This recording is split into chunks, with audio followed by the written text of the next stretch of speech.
Bueno, lo habíamos prometido al comienzo del programa. Hoy vamos a hablar de este libro, un libro recientemente publicado que se llama Masones y Libertadores. Fíjese que es un vibrante relato de las hazañas de aquellos jóvenes patriotas latinoamericanos, de una historia que no ha sido considerada merecidamente, en particular una figura romántica, por ejemplo, del chileno José Miguel Carrera, el argentino Carlos María de Alvear y el español Francisco Javier Mina. Son años convulsos de guerras napoleónicas, un conflicto bélico que va a abrir las puertas al proceso de emancipación de las colonias españolas en América, que luego vamos a conocer como Chile, Argentina, Perú. Bueno, lo que acabo de nombrar no es invento mío, es la contratapa de este libro. Me estaba mirando recién su autor, Waldo Parra, que nos acompaña aquí en Canal 24 Horas. Bienvenido, Waldo. Gracias por la invitación. Claro, decía, esto es una copia, yo estoy siendo testigo, pero claro, es la contratapa, la presentación del libro. Así es. ¿De qué se trata? Cuéntale a la teleaudiencia, a nuestros televidentes, ¿de qué trata? Bueno, Masones y Libertadores. trata de la historia de nuestro continente. Trata, en definitiva, de cómo la historia oficial que nosotros hemos tenido y hemos aprendido desde cabros chicos, digamos, en el colegio, en alguna medida tiene un paralelo. ¿Ah? No nos han contado todo, por decirlo así, y lo que intento a través de estas páginas de este libro es entregar, aportar de alguna manera esa mirada alternativa con algunos elementos que son datos duros, digamos. O sea, aquí, claro, la literatura, uno tiene el privilegio de hacer de alguna manera ficción, pero esto está basado en hechos reales, y la historia que contamos acá, de alguna manera, pareciera ser muy ficticia, pero es muy real. Estamos con el doctor Waldo Parra, doctor en Derecho. Doctor en Derecho, claro. Claro, tú eres abogado, no eres escritor, no eres periodista. Esto lo iniciaste como un proceso, tuviste que aprender a escribir.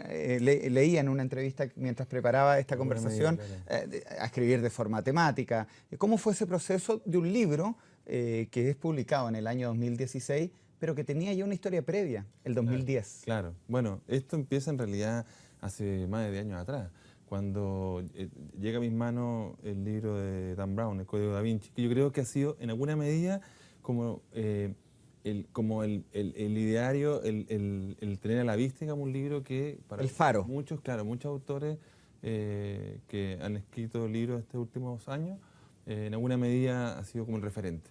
Y yo dije, bueno, la historia que cuenta Dan Brown, a mí alguien me la contó. Me acuerdo que en las tertulias de mi familia, con mi papá, que yo, hablábamos de esto, ¿eh? de esta historia de Jesús, esta cosa más humana, digamos. Ese puede ser también el caballo de Troya, Claro. que da una historia novelada. Exactamente. Y yo dije, bueno, hay algo, yo también tengo una historia que contar.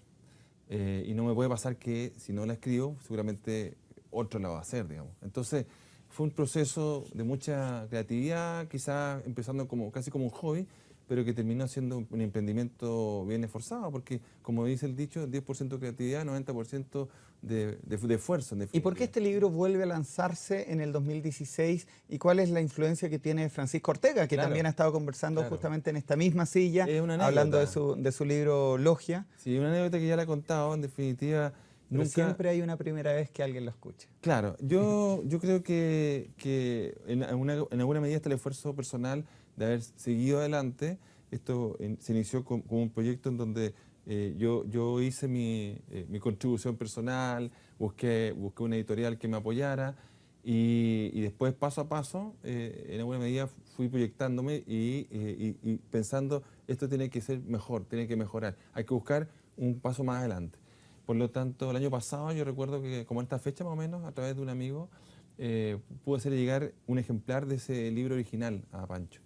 Y luego de algún tiempo logré juntarme con él, que él de forma muy generosa tuvo esa disposición, nos reunimos, me acuerdo, y siempre me acuerdo de esta frase que él me dijo, al parecer él leyó unos capítulos de ese libro original, y me dijo, mira, esta novela, este libro, merece una segunda oportunidad. Tremenda, Y esa tremenda fue la clave, frase digamos. de una generosidad de una persona que, bueno, tiene aquí a Waldo Parra hablando de su libro y es lo que nos va a convocar.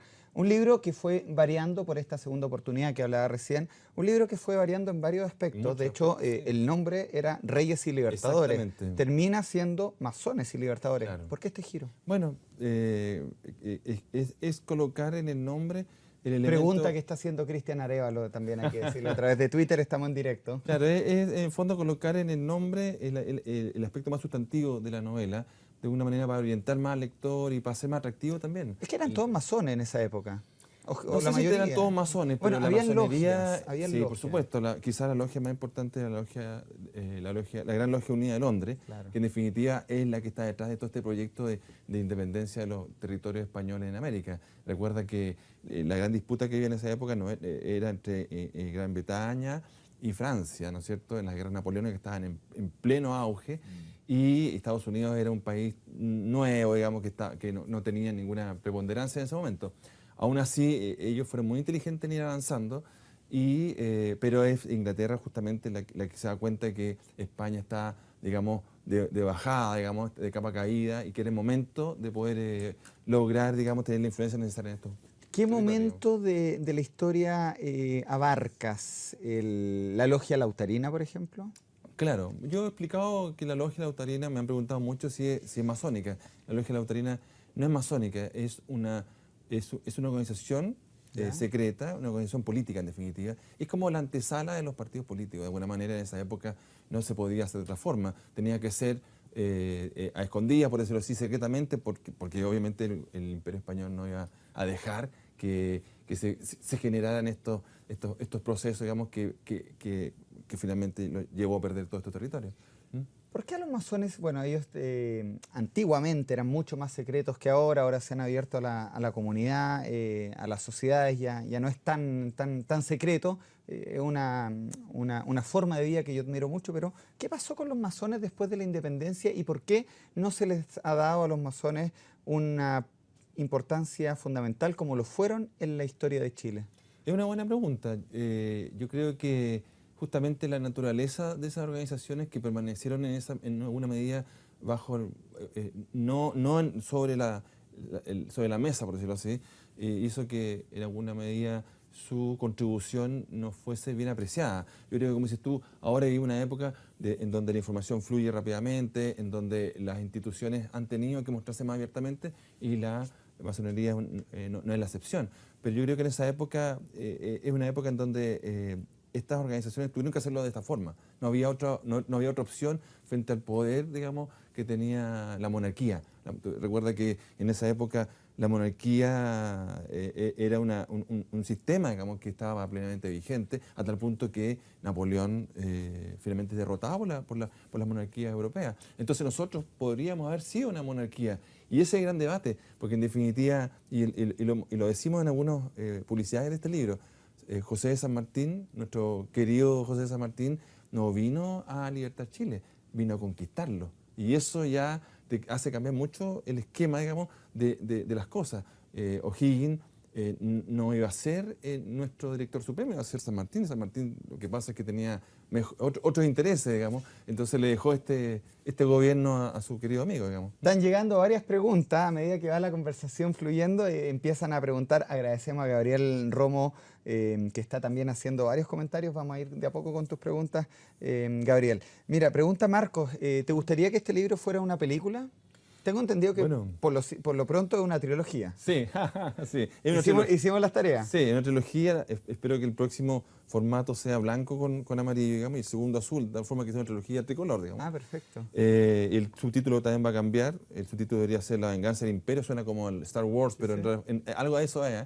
Yo a veces hago ese ejemplo. San Martín, en cierta forma, es un Lord Vader, una persona que tiene un pensamiento muy disperso. En alguna medida los ingleses toman esa falencia que tiene el Libertador para su propio beneficio. Ahora, bueno, hemos hablado de lo que trata en general el libro de masones, libertadores, de este muchacho, se va a revolcar en su tumba, José Miguel Carrera. Justamente hemos hablado de esto que es el esqueleto. ¿Pero de qué trata el libro? El libro es una novela con un personaje que se desarrolla en un tiempo y va teniendo a estos personajes de la historia como coprotagonistas. ¿Cuál es la narración? En el fondo, detrás de todo esto está, tú lo puedes ver en el prólogo, está la idea de la libertad versus el secretismo. Cuando habla, aquí empieza el secretismo ha formado parte de la humanidad desde el inicio de los tiempos. Y cuando se ve el ojo en cierta forma, es el derrotero que va a estar en toda la trilogía. El ojo que todo lo ve, ¿no es cierto? Este ojo que viene de la época egipcia, es un símbolo muy potente de la masonería. Entonces, en alguna medida, lo que se pretende con este libro es abrir, ¿no es cierto? Como hoy sale acá, romper, digamos, el esquema y mostrar algunas verdades que han estado ocultas por muchos años, quizás por 200 años. Ahora, ¿has tenido contacto con la masonería? No, por supuesto, por supuesto. Sí, sí. ¿Lo leyeron? ¿Qué les De pareció? hecho, ellos están muy entusiasmados, me han invitado a algunas reuniones blancas que se llaman. Sí, sí. Y donde pueden ir gente que no es masón. Exactamente. Y bueno, quizás algunos también están medio nerviosos porque también se ha dicho que aquí se van a contar algunos secretos de la masonería, pero yo creo que a esta altura del partido nadie se puede poner muy nervioso. Digamos. Solo para terminar, ya estamos cumpliendo el tiempo, pregunta Ignacio, dice, ¿cuál es la influencia de los masones en la fundación de la Universidad de Chile? Por ejemplo, la simbología del logo. Me Claro, imagino, aparece el mismo ojo. yo te iba a preguntar que no eres experto en masonería, te No, enfocaste en un periodo de la historia de Chile. Sí, pero en el fondo yo creo que, por supuesto que hay una gran influencia en las instituciones laicas, pero quisiera agregar algo, la gran controversia acá no es entre O'Higgins y Carrera, como pudiese pensarse. Que eran enemigos, claro, ambos masónicos. O entre Carrera y San Martín, sino los grandes protagonistas a la larga, digamos, cuando veamos los siguientes tomos, digamos, es entre San Martín y Lord Cochrane. Al final de este libro se menciona, en el último párrafo, se menciona por única vez a Lord Cochrane cuando él se está contrayendo matrimonio con su mujer. Pero él es el gran personaje, él es el gran revolucionario. ¿Y quién es el protagonista principal? Yo diría que San Martín. Ya. San Martín es el personaje que duda, que toma una novela de decisión. ficción. Es una novela de ficción, basada en porque hechos yo no, reales. como tú dices, yo no soy historiador, Ya. yo no podía pretender, digamos, hacer una historia. Esta no es una historia novelada, es una novela histórica. Entonces, ocupé la literatura porque de fondo es un espacio libre, digamos, artístico, digamos, en donde uno puede divagar y puede libremente redactar, digamos, pero en definitiva está basado en hechos históricos. ¿Tú no eres masón? No soy masón. ¿Te gustaría hacerlo? Bueno, a mí me han atraído muchas instituciones. Fui guardia papal, estuve vinculado a la masonería, he estado en muchas áreas, digamos, he sido muy inquieto en mi vida. Está bien. Y tengo amigos en muchos lados, digamos. Perfecto. Por lo tanto, eso me ha servido para poder apreciar en su mejor dimensión todos estos aspectos, y creo que en alguna medida estoy contribuyendo también a que todas estas instituciones puedan obtener un mejor beneficio de este tipo de historias. Vamos a lo que nos convoca. ¿Cuánto sale? ¿Dónde se puede comprar? Muy bien. Precio de referencia. Sí, bueno, hay harta gente aprox entusiasmada. 15.000 pesos, se puede comprar en la mejor librería del país, la Feria del Libro, en la Antártica, se puede comprar próximamente por iTunes también. Ya. Y lo más importante es que el día jueves, ¿Ya? a las 19 horas, en la librería que leo de Alonso Córdoba, vamos a estar firmando libros y, por supuesto, me interesa mucho que podamos juntarnos allá y estoy muy contento de poder... Jueves, que leo de Alonso de Córdoba. Córdoba, sí. Ya, pues, ¿a qué hora? 19 horas. Ya pues, mucho éxito. Oye, gracias no, por ti y por por invitar. favor, yo sé que tú ves las noticias en la noche, así que Soy un gran fan un de televidente, un televidente aquí sentado con un tremendo ¿Tú sabes que texto también. esta es, para mí, esta es una de las mejores horas para poder escribir? No, sí, bueno, es que acompañamos mucho y la audiencia dice que tenemos una muy buena recepción por lo menos hasta las 2, 3 de la mañana. Sí. Así que no estamos solos. Hay un ojo que todo lo Un ojo mira. que todo lo ve. Muchas gracias, Waldo.